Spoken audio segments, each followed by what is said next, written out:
Voyons. Hey, la couette! Place-toi! C'est quoi l'idée de se doucher le soir avant de se coucher? Qu'est-ce que ça fait le matin, là? Tu te lèves, t'as une tête en botte de foin. Mais t'es correct, ça. Non, hey, toi, là, je t'ai-tu demandé l'âge? Je t'ai-tu demandé quelque chose? C'est vrai que toi, que la face que t'as, tu te laves pas, c'est comme rien. Ben là, ça. Non, regarde, c'est moi qui parle. C'est le matin, habituellement, il faut que je me douche parce que là, regarde, ça j'ai l'air fou. En tout cas, bon, c'est pas grave. On va faire avec, c'est comme d'habitude. J'ai l'air fou, mais en même temps, moi, avec qui je travaille, ça aide pas. Peut-être que. Non, ça marche pas. En tout cas, on laisse ça de même. Bon, ils sont. Stéphane, il est où ma recherche, le texte? Ah, Serge, je voulais. Ouais, Sont, je t'avais demandé de mettre ça là. sont ici. Je voulais pas dépasser la ligne. La ligne. Ben, là, tu m'as dit la ligne imaginaire, il faut pas que tu la dépasses. T'es sérieux, là? T'es en train. Non, mais regarde, c'est une très bonne idée. Dépose pas la ligne. Merci, Stéphane. Mais, écoute, quand je suis pas arrivé dans le studio, là, y a rien qui t'empêche d'aller porter sur mon siège. Ou sur la table. Je veux pas rentrer dans tes plates-bandes. Ouais, c'est vrai, t'as raison, mais quand je suis pas là, tu me déranges pas. Hein? Plus on est loin, mieux qu'on se sent. Fait que quand je suis même pas arrivé, là, parce qu'il faut que tu montes ton gréement avant que j'arrive. Parce que moi, quand j'arrive, il faut que ce soit prêt. Tu sais, les vedettes, quand ils arrivent à quelque part, il faut que ça soit prêt. OK? C'est ça une vedette. Ça arrive, puis tout est willing. Tout est prêt, le texte est à portée de main. J'ai un petit peu, une goutte de sueur, tu l'essuies. C'est vrai que je peux pas te demander ça tout de suite, là. Merci. On va prendre notre mal en patience. Ah! Hey, justement, pendant que je te parle, puis que je suis obligé, parce que, ouais, t'as-tu regardé les vues? Oui. Ah! Oui, j'ai regardé les vues du teaser. C'est... Ouais, mais, puis la dernière émission? Ouais, mais Notre première? la dernière émission, tu m'as demandé, regarde, t'as-tu vu comment qu'il y avait de vues sur le teaser? Oui, t'as raison. Fait que quand je suis arrivé chez nous, j'ai regardé les vues sur le teaser. Mais on a fait notre grande première. Après, t'as pas regardé les vues de la grande première? Ouais, mais c'est pas ça que tu m'avais demandé. Je le sais, Stéphane, que c'est pour ça que je t'avais demandé, mais normalement, il faut que tu établisses un suivi récurrent à chaque émission, à chaque épisode qu'on fait. C'est une série web. OK, dans ce cas, c'est pas grave, écoute, tu commences dans le métier, t'es petit, c'est correct. La prochaine émission. D'abord, OK, t'as regardé les vues du teaser. Bon, les commentaires du teaser, t'es emmené? Non. Comment ça, non? Ben, j'ai vu qu'il y en avait, là, mais je sais non, pas. mais, Je les ai pas Stéphane, pris en note, là. t'as les vues et les commentaires, c'est juste à côté. Il faut que tu... T'as pas regardé? Ben, j'ai regardé les vues. Oui, et les commentaires? Il y en avait. OK! Ben, on les a. Pour interagir avec le Non, public. ça, c'est sa Tu page, te rappelles que je l'avais expliqué à notre émission? Qu'il faut interagir avec le public? Oh, ouais, mais Puis que c'était la façon de se rapprocher d'eux, de montrer ce qu'ils nous disent, que ce soit négatif ou positif, d'être capable de faire un genre d'analyse, de synthèse, c'est ce qu'on fait ici. oui, mais tu m'as dit... Ça vient de pair. Je te demande de regarder les vues, c'est automatiquement les commentaires aussi. OK? Faut que tu fasses les deux, Je vais Stéphane. regarder les vues et les commentaires. Et les commentaires. À chaque épisode, ça. On regarde les vues Je vais les regarder. les commentaires, les deux. OK, mon ami? Oui, Comment on avait vu? quelques-unes. Tu sais pas le chiffre. Ben, Tu peux pas me dire le chiffre. Je suis pas capable de dire rien au public, de dire merci, OK. ou de dire vous avez pas l'air intéressé. Je suis pas capable de rien dire. J'ai aucune tête de savoir si le monde a regardé le teaser plus que 3 fois, mettons. c'est pas ça l'affaire, Serge. La première fois que je l'ai écouté, il y en avait 150.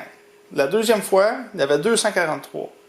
La troisième fois, il y en avait 445. Lequel chiffre tu voulais que je te donne? Le chiffre le plus près de maintenant. OK. Là, veux-tu que je t'aide à t'habiller aussi? Veux-tu que je te mette une couche, puis qu'on y ait fait pipi ensemble? Alors, là... Ben, c'est ça. À un moment donné, affirme-toi, Stéphane. Je sais pas comment ça se fait que je travaille avec toi, finalement. Hein? Bon, là,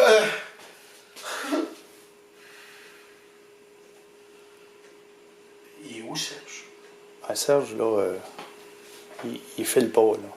Qu'est-ce que c'est? Attends un peu, là. Tu viens-tu juste de me dire que Serge file pas? C'est moi qui file pas! Excusez. Il est où, Serge? Il est en haut. OK, il mange? Non, dans la cuisine? non. Mais qu'est-ce qu'il fait Il a de l'air déprimé un peu, là. Qu'est-ce qu'il y a de la dépression? Je sais pas. Je pense que c'est le travail, là. C'est le travail, il fait rien! Je me fais tout!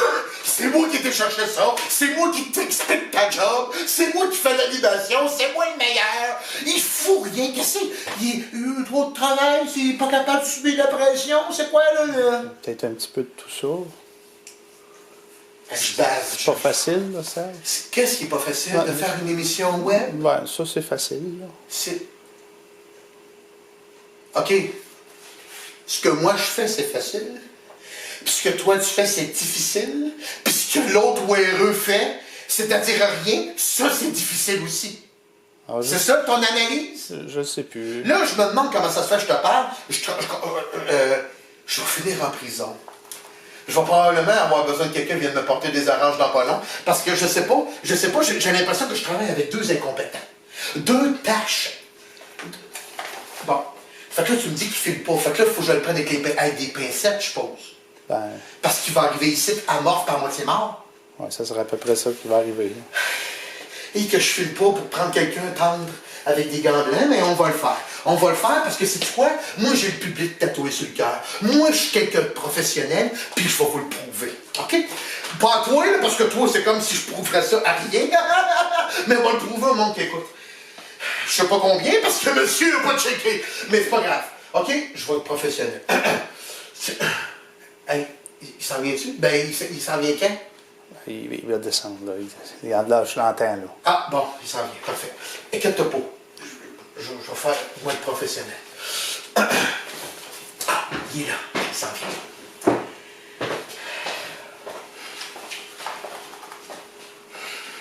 Mais Seigneur. Oh. Oh, boy. Mais ouais, mais là, qu'est-ce que tu fais avec ça? Hey, mange une banane au Nutella. Non, non. Pour le temps de déjeuner. Il a le droit. Il a le droit. Oui, j'ai quelqu'un qui accommode les gens avec qui je travaille. Ben, c'est ça, accommode-moi. Wow. Qu'est-ce que tu dis? Je suis fatigué. Ah, bon, il est fatigué. Oui. Fatigué. Je suis tout mêlé. OK, t'es fatigué. Bon, on comprend. Oui, on va prendre ça relax aujourd'hui, ça. T'as donné, c'est trop. Je vois plus le bout. J'ai t'exténué. T'exténué? OK. Oui. Hey, là, fais pas ton prof, là. De quoi? Fais pas ton prof. C'est quoi la rapport? C'est quoi le rapport? C'est pas mal pire ce que vivent les enseignants au quotidien, hein? Que ta petite dépression de 2 jours. Hein? De quoi? Qu'est-ce qui vit? La professeure enseignante est en péril? Tu savais pas ça? Ben, en péril pourquoi? C'est pas dangereux d'enseigner, t'es debout devant un jeune, puis t'enseignes. C'est pas dangereux! Hey. Troubles cardiaques, cancer, épuisement professionnel, ça te tente-tu? T'as-tu le goût? Selon un article de Dominique Scali, okay, du Journal de Montréal, j'ai tout ça ici, on aurait fait mes devoirs, troubles cardiaques, cancer et épuisement professionnel. Ils disent quoi? La détérioration des conditions de travail peut mener à toutes sortes de maladies. Des troubles cardiaques, ça fait 2 fois que je le dis, puis 3 parce que ça fait peur. Des maux de dos, des problèmes de santé mentale variés. OK? Mais là, faut pas exagérer, là. Ils sont pas dans l'armée quand même, il y a personne qui les menace. Selon, écoute-moi, non, j'ai d'autres choses aussi, là. Ben, selon TVA Nouvelles, OK? Bon. Il y a une détresse psychologique chez les enseignants. OK, écoute bien ça. Les données recueillies anonymement, je dis bien anonymement, cher public. Oui, anonymement, c'est un mot important. Ça veut dire que les enseignants ne se sont pas sentis épiés, sous la contrainte, obligés de signer son nom. Non, ils se vidaient le cœur. Ils étaient honnêtes. Donc, selon des données recueillies anonymement, lors d'une enquête réalisée en 2016-2017, ça fait pas 18 000 ans, auprès d'un personnel scolaire, de l'école secondaire, démontre que près de 43% des enseignants et enseignantes sont en arrêt de travail depuis plus de 2 ans. OK? À cause d'une maladie à caractère psychologique. Ce qui cause d'importantes conséquences comme le stress intense, de la fatigue chronique, de la détresse, des problèmes de sommeil, de l'épuisement et des absences répétées. La bureaucratie pollue le quotidien des enseignants. Hein? Ça te tente-tu encore? J'en ai d'autres. Il y a même un témoignage d'enseignante d'anglais qui disait, écoutez bien ça, c'est pas rien. Je me dis où est-ce que le système s'en va. OK? Puis être dedans, là, à 7 pas capable. Ouais. Comment on va les aider quand tu as 18 élèves en difficulté sur un groupe de 32? C'est beaucoup à gérer, j'imagine. Des fois, on s'imagine pas, mais j'imagine. Ben, moi, on n'a pas le temps de corriger, on n'a pas le temps de planifier, on n'a pas le temps de rien faire. Ça te parle encore? Non, mais ça charle le ventre plein. Ils ont 2 mois de vacances par année, puis ça sans compter toutes les pédagogies. Hey, puis si tu penses que ça excuse le reste? Ben oui, ils peuvent relancer. Voyons donc! Écoute, dans le Journal de Montréal, un article pertinent de Marjorie Champagne nous disait que en fait, c'est une étudiante fraîchement diplômée avec un baccalauréat en enseignement des arts. Écoute, il y a un témoignage d'elle. Elle dit, voici son récit. Ah oui. Mes cours me motivaient à fond. Ça, c'est cours à l'université. Autant en art qu'en pédagogie. Donc, elle était prête. En août, elle obtient son premier contrat. Il se déploie dans 3 écoles primaires. Fait qu'à chaque cycle, elle rencontrait environ, c'est elle qui parle, 200 élèves de niveaux différents. Je pense sérieusement que je vais faire une différence. Mais au début, on est plein d'espoir. Mais au bout de quelques semaines, je déchante. Je me rends vite compte que ma principale tâche se résume à faire de la discipline et à organiser le matériel.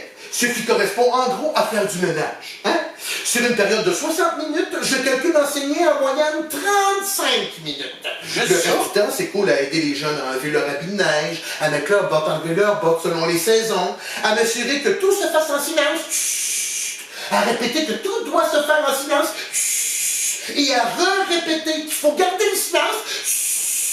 Surtout lorsqu'on passe de ma classe d'art à la classe des élèves. Entre les cours, je coupe des cartons. Je coupe tellement de cartons que je n'imagine même pas c'est quoi d'avoir une tâche pleine. Parce que pour un spécialiste au primaire, un temps plein peut correspondre à environ 26 groupes différents, ce qui peut totaliser jusqu'à 650 élèves différents. 650. On établit le lien commun, hein? Elle dit encore, ça en fait du carton. Et je ne parle pas du remplissage de gobelets de peinture. Ben non, ça doit tout finir ses murs, ça. Fait que ça t'enlève le goût assez rapidement d'en faire. Fait que là, on n'en fait plus. Une fois la journée terminée, je me creuse la tête afin de trouver des stratégies de gestion de classe pour calmer les groupes de 6e année, avec lesquels je fais au moins 60 000 interventions disciplinaires par cours. Ça m'angoisse à fond. J'ai l'impression d'être une police. Après quelques mois seulement, je suis complètement désillusionné. Je suis stressé à mort, psychologiquement affaibli, et je commence à ressentir une douleur dans mon bras gauche. Entends-tu ça, toi, là? Une douleur dans mon bras gauche, comme un engourdissement, un poids, un serrement. Oh oui, c'est incroyable tout ce que peuvent endurer les enseignants à l'année longue. Fait que tu veux savoir la suite? La fin, écoute, ça c'est un punch. Ça vaut de l'or. Je me suis réorienté vers la communication. Aujourd'hui, j'ai 2 semaines de vacances payées par année, et je préfère ça. Le malaise dans le bras, là, il a disparu le jour même où j'ai quitté l'enseignement. OK. Ouais, mais ils font quoi d'abord, les enseignants? Ils font quoi? Ils quittent l'enseignement. Tout simplement. Et toujours selon le Journal de Québec, on dit que 25% des jeunes enseignants décrochent. On parle bien souvent du décrochage scolaire chez les étudiants, mais lorsqu'on voit les chiffres, on remarque que le décrochage des profs est presque aussi important. Fait que c'est pas bien, là, c'est pas n'importe quoi. Ce taux de décrochage s'affaire à être 2 fois, voire 3 fois supérieur à la moyenne des autres professions de la fonction publique québécoise. Voyons, écoute, j'en bafouille comment je t'apporte. Écoute bien, près d'un enseignant sur 3 présente un taux de détresse psychologique alarmant. Fait que ton ton histoire que je suis brûlé après une émission, là, j'y crois pas, on dirait. 60% des enseignants présentent des symptômes d'épuisement professionnel. Plusieurs facteurs poussent les enseignants vers la porte. Genre, les premiers échelles salariaux, c'est des pignotins, ça vaut pas grand-chose. L'intégration de tous les types d'élèves. Tout le monde. Tous les types d'élèves depuis la réforme. Tu sais, l'inclusion scolaire, là, en classe là, régulière, la gestion de classe est assez difficile, assez rock'n'roll à établir. La précarité des enseignants aussi, qu'il ne faut pas oublier. L'instabilité des postes et la permanence qui ne devient pas si vite que ça. Puis quand tu l'as, t'es brûlé.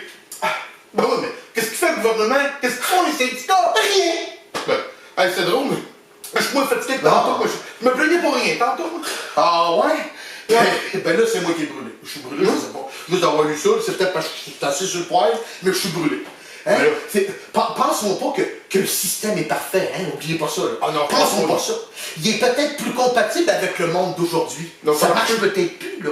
Tu sais, ça prend peut-être une autre réforme du système de l'éducation.